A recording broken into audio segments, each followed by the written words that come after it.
Bem, voltamos a vencer. Esse era o principal hoje. Não tinha nada mais importante, na verdade não tem nada mais importante do que nessa reta final, nesses últimos 11 jogos, do que a gente voltar a vencer, principalmente aqui no Maracanã, principalmente uma equipe um pouco mais da parte alta da tabela e principalmente,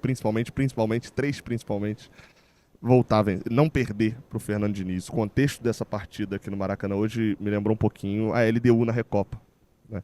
Um grande tema aí do ano do Fluminense. A gente não podia perder para a LDU pela terceira vez dentro do Maracanã. A vitória era boa, mas a gente não podia perder. A vitória não era do tamanho que seria o dano da derrota. Enquanto o Vitor Lessa passa aqui, para o carro, abaixa o vidro e não fala nada. Que é um covarde, frouxo, que não fala nada. Depois quer falar do Martinelli aí, ó. Ó, vai estacionar, dá tchauzinho. Ó, vai falar mesmo da entrevista? Isso aí não faz não, ó. Zona mista já foi embora. Olha só, mas, enfim, sou Gabriel Amaral. Isso aqui é análise pocket de Fluminense 1-0 no Cruzeiro. Muito importante ganhar o jogo de hoje, como eu já falei. Muito importante não perder para o Diniz, pelo contexto geral, né? O Diniz ainda, infelizmente, não é passado do Fluminense e não vai ser nunca, porque é o maior treinador do século XXI do Fluminense. É o treinador que ganhou a primeira Libertadores do Fluminense e ganhou sem ter o maior investimento. Isso é um fato. Parece o Mário Bittencourt falando agora? Pareço. Mas é um fato. É o treinador que nos possibilitou alcançar voos que a gente não esperava. Dito isso, o Mano Menezes também é um treinador que deixou a gente com 6 pontos em 11 jogos. E aí o que a gente menos precisava nesse momento era ter 2 semanas até o jogo contra o Flamengo de comentários como aí, ó, não tivessem mandado o Fernando Diniz embora, a gente estaria numa situação melhor, e etc, etc, etc. Não era disso que a gente precisava. A gente precisava de uma atuação com atitude, uma atuação de mudanças no time. As mudanças, pelo que o Mano Menezes explicou na coletiva, não foram pelas motivações que eu esperava, a não ser que ele não tenha falado ali tudo que ele pensava das mudanças, né? Ele escala um time com o Manuel como titular e fala que o Manuel é mais rápido que o Antônio Carlos. Eu acho que uma das poucas coisas que o Antônio Carlos tem de qualidade mesmo é a velocidade, não necessariamente uma explosão, ele tem a perna um pouco mais longa, né? Então consegue ele ter uma recuperação boa em alguns lances, e o Manuel é muito forte fisicamente, mas rápido. Eu não entendi essa questão do Mano Menezes, não. Ele faz uma mudança na esquerda porque o Diogo Barbosa estava suspenso, escolhe entre o Marcelo e o Fuentes. Claramente era o Marcelo mesmo a escolha dele. E no meio de campo a mudança mais surpreendente, porque na frente o Cauã Elias no lugar do Cano já era o óbvio com o Cano suspenso. No meio de campo, a entrada do Vitor Hugo no lugar do Bernal pegou todo mundo de surpresa. Depois ele até dá uma explicação que o Bernal não estava conseguindo terminar os jogos fisicamente bem, estava sempre precisando ser substituído. Então ele quis dar alguns minutos, né, de descanso ali pro Bernal. E eu tenho a impressão de que se o Vitor Hugo tivesse feito um bom primeiro tempo, ou um primeiro tempo normal até talvez, ele teria mantido o Vitor Hugo por mais tempo e teria poupado o Bernal por mais tempo. Mas não pôde fazer, porque de fato o primeiro tempo do Vitor Hugo foi ruim. Como uma boa parte do Fluminense. O jogo foi muito corrido. E o Mano até esclareceu um ponto também na coletiva, que foi a leitura que eu fiz do jogo. O primeiro tempo ele é extremamente corrido porque o Cruzeiro está se adaptando ao esquema do Diniz, então ele erra muita coisa da saída de bola, abrindo os 2 zagueiros pelas laterais, tentando utilizar os pés do Cássio, tentando utilizar a troca de passes, tudo em conjunto do mesmo lado, tudo aquilo que a gente se acostumou a ver com o Diniz. O Cruzeiro está se acostumando a isso. E uma saída muito rápida, ainda faz como foi o início do Diniz mesmo. Uma saída muito rápida, principalmente utilizando os 2 pontas, né? O Gabriel Veron e o argentino lá, o Dias.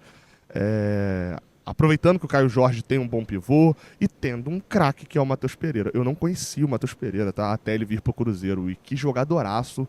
O vi jogando algumas vezes nesse Brasileirão e, assim, muito bom mesmo.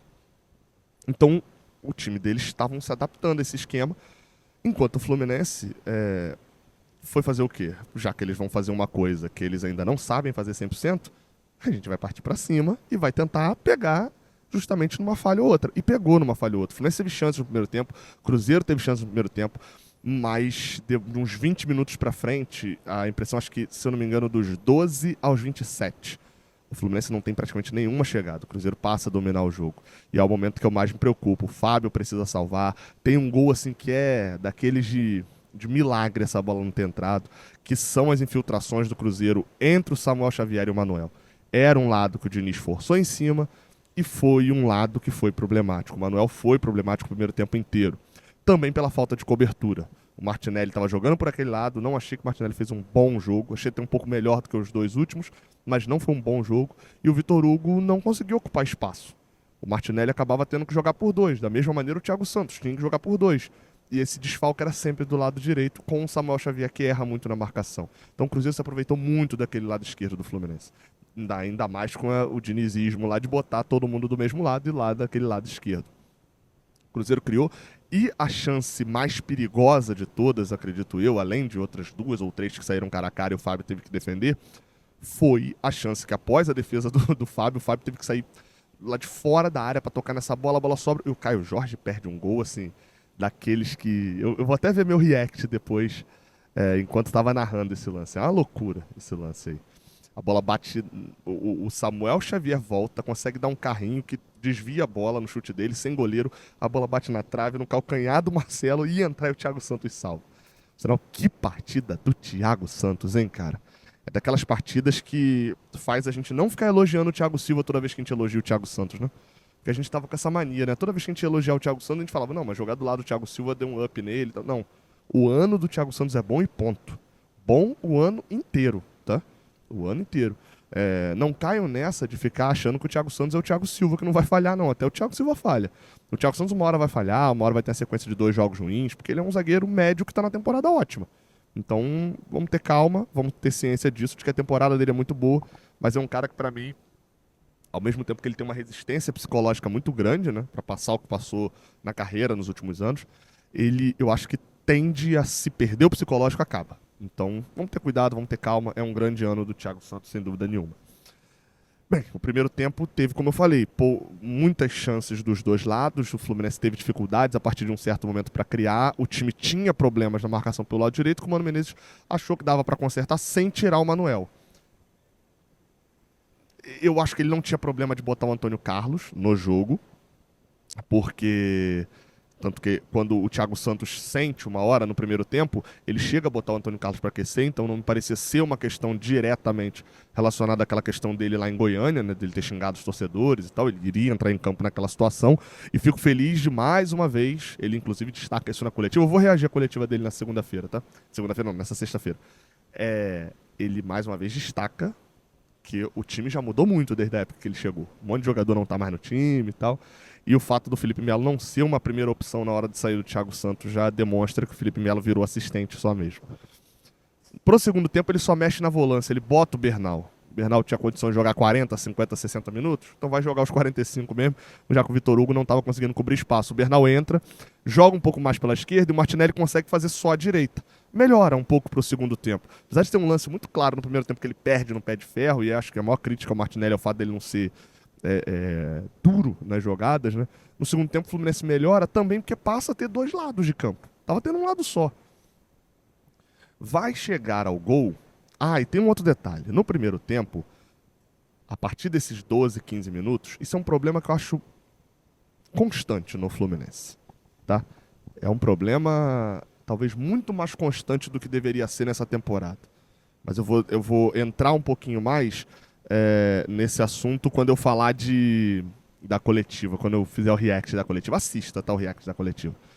Esse time do Fluminense, ele entra num estado de acomodação muito grande em alguns momentos. E o Ganso entrou nesse estado no primeiro tempo. Passa 20, 25 minutos, o Ganso não está conseguindo ter o controle do jogo, ele começa a se esconder do jogo. E eu falo isso desde... Eu acho que em janeiro teve um Fluminense em Volta Redonda, ou no ano passado, um jogo em Volta Redonda, eu comecei a reparar isso. E eu começo a bater nessa tecla algumas vezes, e isso fica muito claro, principalmente quando se vê o jogo do Maracanã. Isso ficou claro com o Ganso e ficou claro com o Keno no primeiro tempo. Alguns momentos a gente tinha oportunidade de contra-atacar, o Keno não ia. Algum jogador dominava a bola, o Keno não ia. Fisicamente ele estava cansado, beleza, podia estar, mas era questão de disposição. Tem um lance do Ganso no meio de campo, na reta final do primeiro tempo, ele tá com a bola, quem estava assistindo minha narração viu isso, eu ficando puto com isso na hora. Ele tá com a bola no meio de campo, virado assim pro lado esquerdo, e tá passando, acho que é o Keno mesmo, tá passando na ponta esquerda. Ele tá com a bola no pé esquerdo dele virado para lá. Então era, dar o lançamento, né? E o Vitor Hugo tá do lado dele. Ele pega a bola, toca no Vitor Hugo e no momento em que ele toca a bola, ele aponta lá pra ponta. E ele dá pro Vitor Hugo fazer o lançamento. Por que o Ganso não fez o lançamento? Isso é transferência de responsabilidade. Ele é o camisa 10 do time. E óbvio que a gente cobra dele. Eu não tô cobrando do Vitor Hugo, eu não tô cobrando do Terãs, eu não tô cobrando do... Eu tô cobrando do Ganso porque o Ganso é craque, é gênio. E no segundo tempo, o time volta. O Mano Menezes fala que conversou no intervalo sobre a atitude do time. O time volta e parece que bota a cabeça no lugar de que tá sendo rebaixado. De que não é, perder um jogo, esse não deu, né? Vamos levar aí no banho-maria. Não, precisa ganhar. E volta com um dinamismo maior, volta aparecendo mais no ataque e até o momento que resulta no gol do John Arias, numa boa jogada do Keno pela esquerda, ganhando. Aí cruzou não tão bem, né? Porque o Keno é... O que ele é bom em driblar e ganhar o fundo, ele é ruim em decidir a jogada. E na tabela do John Arias com o Ganso, com um passe de gênio do Ganso, que quando aparece pra jogar, quando não se omite, é gênio mesmo. E o John Arias faz o gol chutando cruzado. É uma boa chance do Fluminense, é uma boa jogada do Fluminense, que resulta num 1x0, e esse time parece que quando faz 1x0, bota o queixo pro alto e se sente bem, se sente confiante e vai pra cima. Enquanto os times do Diniz, a gente sabe o que acontece, né? Ele tirou o zagueiro pra botar volante na zaga, tirou o volante pra botar atacante, foi pro tudo ou nada e deixou o time muito exposto. O Fluminense perdeu algumas oportunidades. O Serna entrou no lugar do Keno, que tinha sentido uma questão no joelho, mas me parece que o Mano já iria tirá-lo mesmo. O Serna teve boas oportunidades para contra-atacar, não funcionou. O Cauã Elias também não conseguia fazer muitos pivôs, estava tendo que dar tiros, né, corridas muito longas. Então acabava que o Fluminense ficava um pouco sem essa alternativa dos contra-ataques. O Serna estava bem na marcação, mas não conseguia recompor desse modo. Ele muda as duas laterais, Mano, né, para botar ali mais marcação, mais pegada física também, para os cruzamentos do Cruzeiro não entrarem com tanta facilidade, e troca ali no meio botando o dinamismo do Lima, que entra muito bem, consegue recompor bem, muito melhor até do que o Ganso, até por uma questão física e de porte de jogo mesmo, e tentar puxar o contra-ataque. Os contra-ataques não vêm, né? O Cássio precisa fazer 2, 3 defesas, mas não são chances, meu Deus, perigosíssimas do Fluminense, era para ter feito gol aqui, não. Enquanto, por outro lado, o Cruzeiro tem uma chance bizarra no segundo tempo, a cabeçada do Matheus Henrique sozinho dentro da pequena área, que era o empate claro do Cruzeiro. E aí é aquela mostra de que, assim, a gente tem Fábio, né? Sem dúvida nenhuma, o melhor e maior goleiro do século do Fluminense. Não vou entrar em outros méritos aí, né? Obviamente lá atrás tem Castilho, que não entra nem na discussão. Mas assim, não tem como a gente falar, o Fábio tá no 3º ano em altíssimo nível dele. É um absurdo. A defesa que ele faz na cabeçada do Matheus Henrique, de dentro da pequena área para baixo, é uma loucura essa defesa. E é uma defesa que garante o empate pro Fluminense. Já tinha feito outras defesas também no jogo. Enfim, jogadoraço.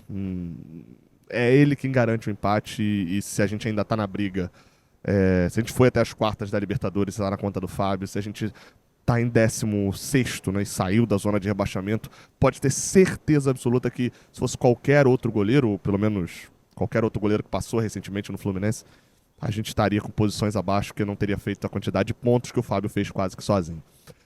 Vitória boa, óbvio, precisa ver os outros resultados. O resultado do Criciúma hoje era esperado, venceu o Atlético Goianiense, mas era esperado já a vitória, né? Vitória ruim pra gente.